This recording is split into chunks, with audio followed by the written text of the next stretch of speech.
Hi students, अभी हम लोग सेल डिवीज़न का इंटरफेस के बारे में स्टडी करने जा रहे हैं और ये हमारी गारंटी है कि यदि आप इस क्लास को ध्यान से सुनेंगे तो हमें नहीं लगता कि फिर आपको बुक से लर्न करना पड़ेगा और यहीं से आपके जितने भी क्वेश्चंस इससे रिलेटेड आते हैं वह सभी आपको मिल जाएंगे। तो आप ध्यान दीजिए। तो इंटरफेस को हम लोग दूसरे नाम से भी जानते हैं जिसका नाम है रेस्टिंग फेस। ध्यान दीजिएगा, रेस्टिंग फेस, क्योंकि इस समय जो सेल्स है वह अपने आप को प्रिपेयर करता है for the division, next division के लिए वो तैयार करता है। एक्चुअली इस फेज में क्या होता है कि synthesis phases of cell division है। एक्चुअली सिंथेसिस, इस फेज को बोलते हैं हम लोग synthesis phase of cell division.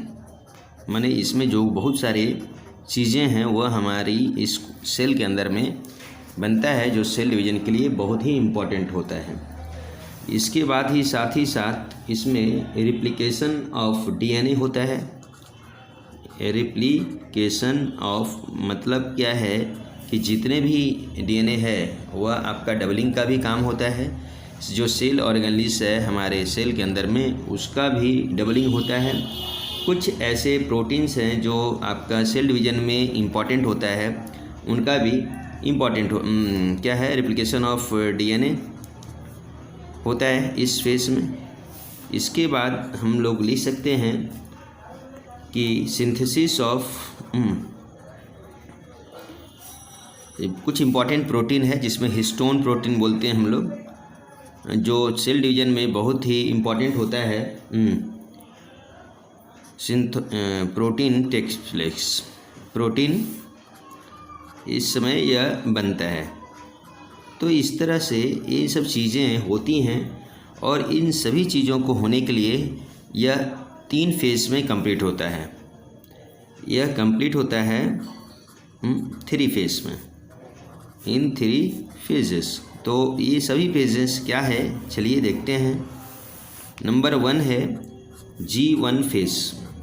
इसको हम लोग बोलते हैं ग्रोथ 1 फेज के नाम से जानते हैं। इसको बोलते हैं हम लोग पोस्ट माइटोटिक फेज। इसको बोलते हैं क्या, post mitotic phase. Mitotic cell division शुरू होने के पहले का ये फेज है, बहुत ही शॉर्ट टाइम के लिए होता है। इसमें क्या होता है, आपका cell grows in size, cell का जो साइज है वो बढ़ता है। हाँ, क्यों बढ़ता है भैया, ड्यू टू सिंथेसिस ऑफ किसके लिए, आरएनए। फिर क्या बनता है, न्यूक्लियोटाइड्स। इसके बाद आपका कुछ एमिनो एसिड्स है वह बनता है, और साथ ही साथ कुछ प्रोटीन्स है वह बनते हैं जो सेल को ग्रो करते हैं और उसको प्रिपेयर करते हैं for the next phase of cell division. और G1 फेज जैसे ही कंप्लीट होता है तो दूसरा आता है S फेज, जिसको बोलते हैं हम लोग सिंथेसिस फेज। इसी के कारण हम लोग इंटरफेस को synthesis phase of cell division के नाम से जानते हैं। इसमें क्या है आपका, यह रिप्लिकेशन ऑफ हमने जो ऊपर लिखा हुआ है वह डीएनए टेक्स प्लेस। इसमें ये रिप्लिकेशन होता है नंबर 1।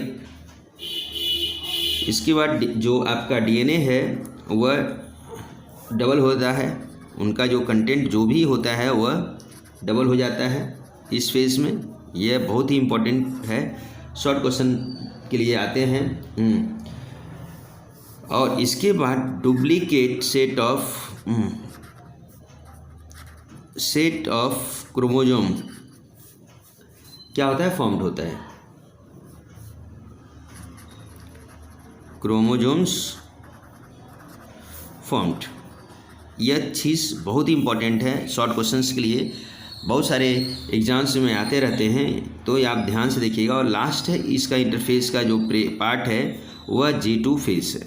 इस फेस में बहुत ही इम्पॉर्टेंट है, इस फेस के बाद ही जो सेल है वह ready for the mitotic cell division. तो एक्चुअली इसमें क्या होता है, आपका सिंथेसिस ऑफ प्रोटीन्स होता है। कुछ ऐसे प्रोटीन्स हैं जो उनका फॉर्मेशन होता है, आरएनए का फॉर्मेशन होता है। नंबर तीसरा हम लोग लिख सकते हैं कि यहाँ पे डुप्लीकेशन होता है, माने जो भी सेल ऑर्गेनेलिस है, डुप्लीकेशन ऑफ सेल ऑर्गेनेलिस